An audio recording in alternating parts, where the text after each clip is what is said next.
આજે આપણે એકદમ ટેસ્ટી હરાભરા કબાબ બનાવવાના છીએ। આજે આપણે હરાભરા કબાબ બનાવવાના છીએ। તેના માટે મેં અહીંયા 250 ગ્રામ પાલક, 1 વાટકી વટાણા, ગાજર, પનીર, ધાણા, 1 ચમચી આદુ, લસણ, મરચાંની પેસ્ટ અને 6 થી 7 નંગ જેટલા નાની સાઈઝના બાફેલા બટેકા લઈ લીધા છે। એક તપેલીમાં આપણે 2 ગ્લાસ જેટલું પાણી લઈ લઈશું।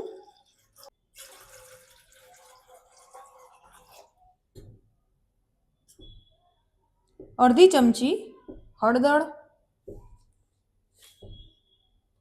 અડધી ચમચી મીઠું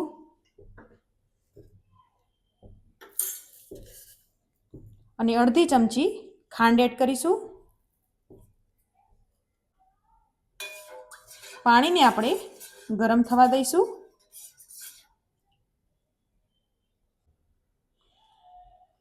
પાણી ગરમ થાય એટલે આપણે તેમાં પાલક અને વટાણાને એડ કરીશું।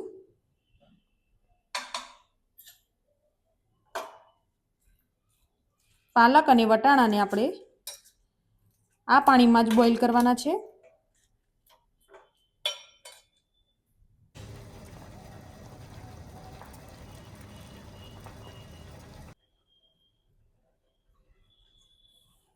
તમે જોઈ શકો છો પાલક આપણી બફાઈને રેડી થઈ ગઈ છે। હવે આપણે ગેસને બંધ કરી દઈશું। એક બાઉલમાં આપણે ફ્રીજનું ઠંડુ પાણી અને બરફ લઈ લીધું છે। હવે આપણે વટાણા અને પાલકને આ રીતે બધું પાણી નિતારીને લઈ લઈશું। હવે આપણે ઠંડા બાઉલમાં એડ કરી દઈશું।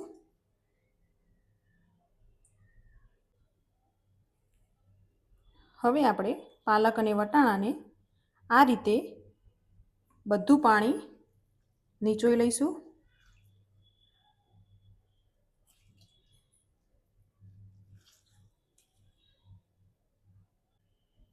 વટાણા અને પાલક આપણે બાફેલી હતી તે એક મિક્સર જારમાં આપણે લઈ લઈશું।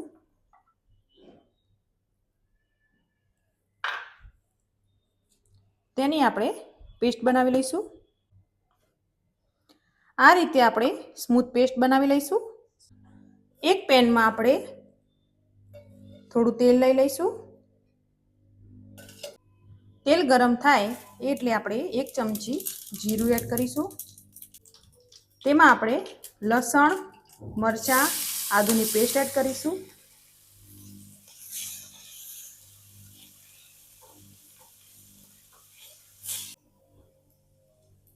તેમાં આપણે પાલક અને વટાણાની પેસ્ટ બનાવેલી હતી તે એડ કરીશું। તેને આપણે મિક્સ કરી લઈશું।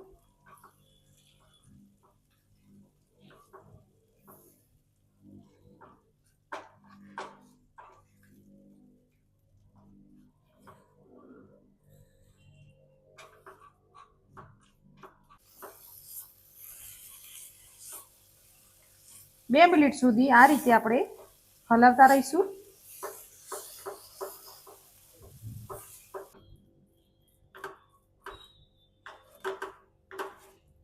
હવે આપણે ગેસને બંધ કરી દઈશું અને ઠંડુ થવા દઈશું। ઠંડુ થયા પછી આપણે તેમાં ગાજર મેં અહીંયા ચોપ કરીને લીધા છે, પનીર, ધાણા, બટાકાને પણ આપણે આ રીતે છીણી લઈશું।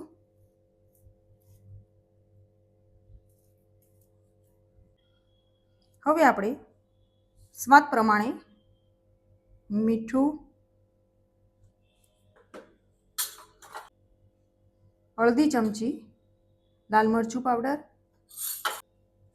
અડધી ચમચી ચાટ મસાલો, અડધી ચમચી ગરમ મસાલો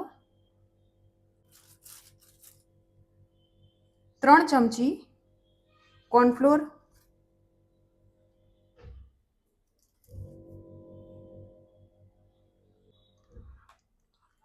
1 ચમચી ચણાનો લોટ.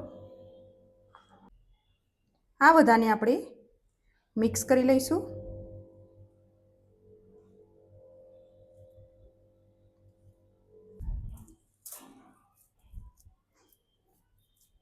આ રીતે આપણે મિક્સ કરી લઈશું.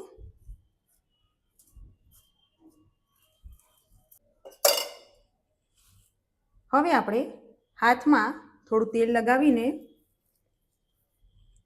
આ રીતે આપણે તેની ટિક્કી બનાવી લઈશું.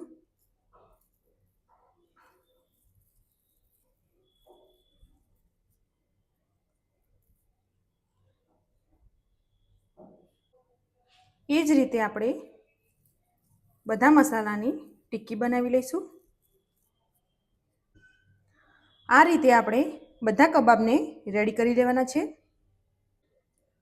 એક કડાઈમાં આપણે તેલને ગરમ થવા માટે મૂકી દઈશું. તેલ ગરમ થઈ જાય તે પછી આપણે એક એક કરીને કબાબ એડ કરીશું.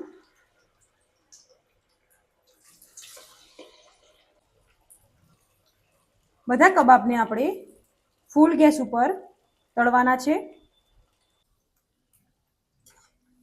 તમે જોઈ શકો છો ગોલ્ડન બ્રાઉન થવા લાગ્યા છે. હવે આપણે ગેસને ધીમો કરી દઈશું.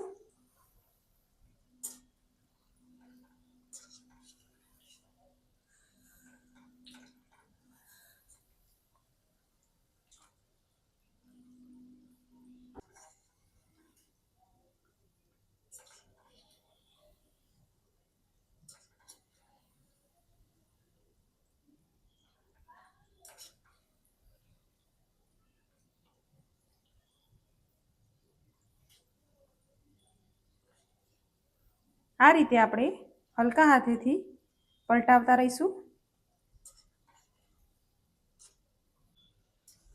હવે આપણા કબાબ રેડી થઈ ગયા છે.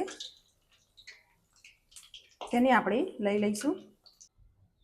આપણા હરાભરા કબાબ રેડી થઈ ગયા છે.